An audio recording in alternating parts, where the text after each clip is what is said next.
6 heures du matin, en banlieue parisienne.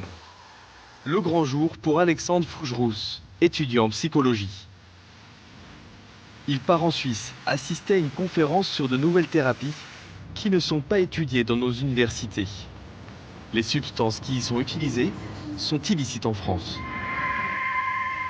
Je me rends à la conférence HALT à Genève. Ça a parlé de l'usage thérapeutique de substances comme le LSD pour tenter de traiter certains troubles comme les troubles anxieux, les troubles dépressifs ou les addictions.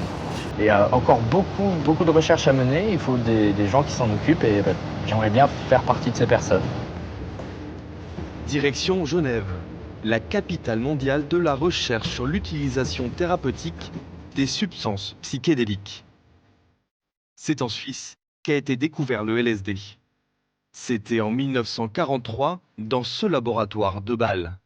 Ce chimiste, le Dr Hoffman, synthétise la molécule d'un champignon qui prolifère sur le seigle et décide de la tester sur lui. C'est le premier trip au LSD de l'histoire. J'ai commencé cette expérience sur moi-même avec un quart de milligramme.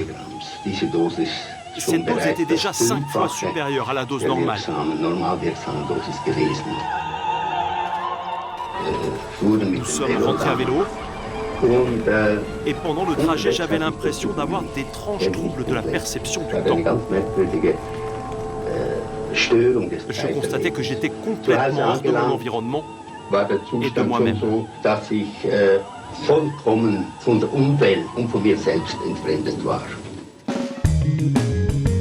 Dans les années 60, aux États-Unis, le LSD devient la drogue iconique de la contre-culture et du mouvement hippie. Mais son usage provoque des troubles psychiques graves. Au début des années 70, il devient interdit partout dans le monde.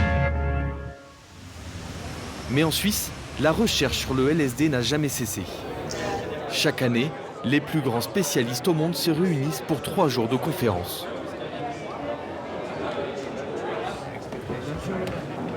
Au premier rang, Alexandre Fougerous, l'étudiant français, se prépare à prendre des notes. Nous vivons une renaissance des psychédéliques. Regardez, l'augmentation des publications est exponentielle. La question n'est pas si ça va être légalisé, mais quand ça le sera. Sur scène, les scientifiques détaillent leurs recherches sur l'utilisation du LSD et d'autres hallucinogènes pour soigner les maladies psychiatriques.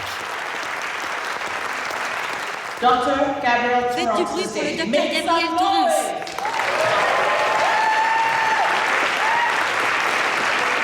Le docteur Gabriel Torrens est suisse. Il est l'un des rares psychiatres à être autorisé à utiliser les psychédéliques sur ses patients. Ce jour-là, il expose le cas de son patient traité aux champignons hallucinogènes. Il souffrait de claustrophobie sévère. Il était en pleine montée des effets psychédéliques quand il a demandé à entrer dans l'ascenseur. Il a expliqué que dans l'ascenseur, il a dû faire face à un défi bien plus important que la claustrophobie. Il décrit cela comme la traversée d'un grand orage. Puis en fin de traitement, l'anxiété a totalement disparu. Trop beau pour être vrai, mais c'est vrai. Ces psychothérapies assistées par psychédéliques sont interdites en France. Bonjour Gabriel. Bonjour. Donc je me présente, je m'appelle Alex, je suis étudiant à Nanterre. Et c'est un vrai plaisir la présence d'Alexandre intrigue ce psychiatre renommé. Qu'est-ce qui vous motive à venir ici? Qu'est-ce qui vous intéresse dans les psychédéliques? Vu que les troubles mentaux, notamment la dépression, l'anxiété, sont vraiment très pesants dans nos sociétés, je pense que c'est intéressant d'explorer de nouvelles voies. Donc là, de voir qu'il y a de la recherche avec des standards modernes qui est mise en place, qui montre des résultats, c'est vraiment très encourageant, je trouve. Les traitements par psychédéliques offrent de nouvelles perspectives pour soigner notamment ce qu'on en a baptisé le mal du siècle, la dépression. Depuis 3 ans, le docteur Gabriel Torrens mène ses thérapies avant-gardistes dans cet hôpital de Genève. L'accès à ces traitements reste très restreint, réservé aux patients bloqués dans des impasses thérapeutiques. La loi nous permet d'utiliser des stupéfiants dans un cadre très spécifique pour du traitement. Par exemple, une dépression résistante dont les traitements conventionnels bien conduits ont déjà échoué. Et une fois qu'une personne remplit les critères et qu'elle habite en Suisse, on peut proposer un traitement psychédélique. Dans ce service psychiatrique, les substances sont maintenues sous bonne garde. C'est la chef de clinique, Dr Héloïse Furtado, qui détient les clés du coffre. Nos médicaments sont ici, dans le frigo. Comme vous voyez, tout est fermé. Là, c'est LSD. Chaque fiole, c'est 5 microgrammes. On peut donner 100 ou 200, selon le traitement qu'on fait. Ce sont des doses importantes, oui. Ce sont des doses de traitement standardisées. Les patients n'ont droit qu'à 3 prises, espacées de plusieurs mois, dans le cadre d'une psychothérapie. Les psychédéliques ont des effets psychotropes très forts, c'est-à-dire qu'il y a beaucoup de modulation dans les perceptions, dans les visions. Par contre, elles n'ont pas d'effet dit addictogène, donc elles ne vont pas créer une addiction dans le même sens que la nicotine, par exemple, ou la cocaïne ou l'alcool. Pour respecter le secret médical, nous n'avons pas été autorisés à filmer une séance avec un patient. C'est la salle de traitement. On traite 2 patients par salle. Donc il y a cette paravent qui sépare les 2 patients, ils ne se voient pas. Les effets durent 8 à 10 heures. Le LSD provoque des hallucinations et des envolées d'émotions très puissantes. En quelques secondes, un patient peut passer de la joie intense à l'angoisse extrême. Pendant les phases parfois qui peuvent être difficiles, des hallucinations, d'anxiété qui montent énormément, l'équipe est là pour pouvoir soutenir le patient dans ce passage, ce moment de difficulté. Au lendemain de la prise, patients et psychiatres analysent ensemble l'expérience.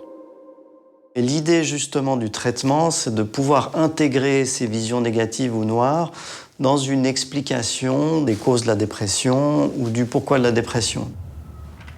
Ça leur permet de donner du sens à cette noirceur ou à ces choses difficiles qu'ils ont vécues. Ces voyages psychédéliques bouleversants peuvent servir de détonateurs dans des esprits bloqués par la dépression. La banlieue de Genève. Jonathan Crespo a bénéficié de cette thérapie il y a un peu plus d'1 an. Elle lui a permis de travailler sur son passé et les traumatismes de son enfance.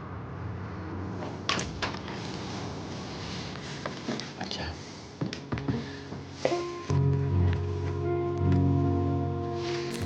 Ça, c'était mon père en Thaïlande. Il était bien maigre. Il faisait ses trafics. Quand il n'a que 9 ans, son père est emprisonné pour trafic de drogue. Sa mère sombre dans l'héroïne, lui est déscolarisé, livré à lui-même. J'ai vécu plein de scènes de violence où il se frappait dessus, il tirait ma mère par les cheveux le long du couloir. Je m'en prenais une dès que je disais quelque chose.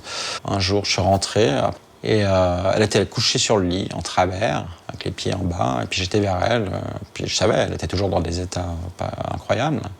Et puis quand j'ai été, je l'ai secouée et j'ai vu qu'en fait, elle était toute dure, elle était raide. Elle était morte, en fait, d'une overdose.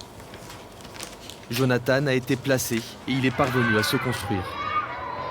Devenu banquier, père de 3 enfants, il pensait avoir enterré définitivement ses traumatismes. Jusqu'au jour où son histoire est remontée.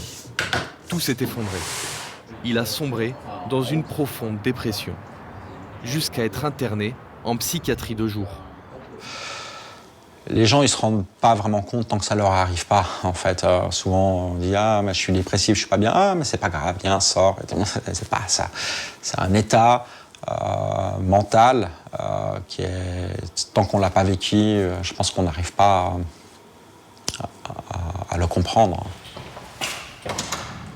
La dépression, c'est le cancer. C'est le cancer du cerveau, c'est le cancer de l'âme.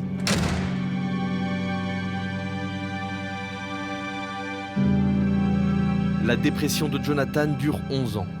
11 ans de psychothérapie, d'antidépresseurs, d'anxiolytiques. Mais la maladie résiste à tous les traitements. Jusqu'à ce que son psychiatre lui obtienne une autorisation exceptionnelle pour une thérapie assistée par un dérivé de l'ecstasy, la MDMA. Au moment où la substance a agi, j'ai revu une photo de moi, enfant. Et je suis rentré complètement à l'intérieur. J'ai commencé à sentir les odeurs, donc du thym, du romarin, des pinèdes. Ça m'a permis de parler au moi enfant. Je lui ai dit que tout ça, tout ce qui allait se passer dans ma vie, mon enfance, adolescence, ça valait la peine. Je le prévenais du fait que ça allait être dur. Ça m'a guéri, ça m'a soigné. J'ai été dans le passé pour régler les choses.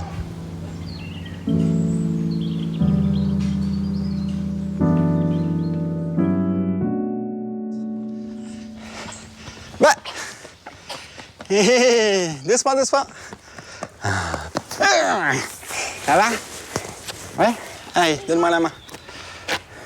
L'histoire de Jonathan donne de l'espoir sur l'avenir du traitement de la dépression. Mais ces thérapies sont encore loin d'être accessibles au grand public. Elles demeurent réservées aux patients en impasse thérapeutique. Ah, ma puce. Les essais cliniques doivent encore confirmer leur efficacité. C'est à Fribourg, dans cet hôpital public, que sont menés ces tests. À la tête du programme de recherche, le professeur Gregor Hassler. Il a transformé son service de psychiatrie en laboratoire sur le LSD thérapeutique. Des expériences menées sur des personnes qui ne sont pas atteintes de troubles psychiques. C'est vraiment important d'être prudent parce que ces substances peuvent causer des problèmes psychologiques dans les patients avec la psychose. Pour étudier l'impact du LSD sur les connexions neuronales, son équipe utilise cette machine. Elle envoie des signaux magnétiques dans le cerveau. Quand je stimule le cerveau, on voit un mouvement sur la main.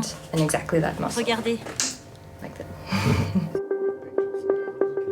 Après 13 ans de recherche, le professeur a réussi à photographier l'impact du LSD sur les connexions neuronales de rongeurs. Ici, c'est un neurone sans substance. Et ici, c'est avec du LSD. On voit une très forte augmentation des connexions entre neurones.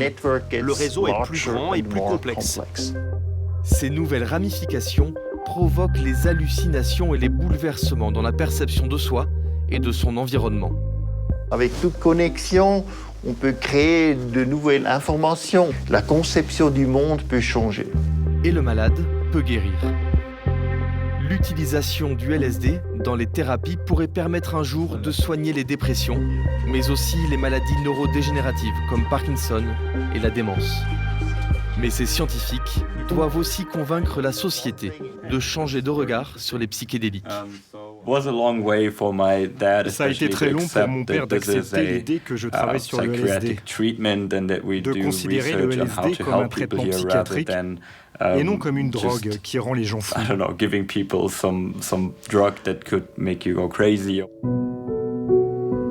Les scientifiques du monde entier ont les yeux rivés sur la Suisse, où ces thérapies pourraient bientôt être légalisées.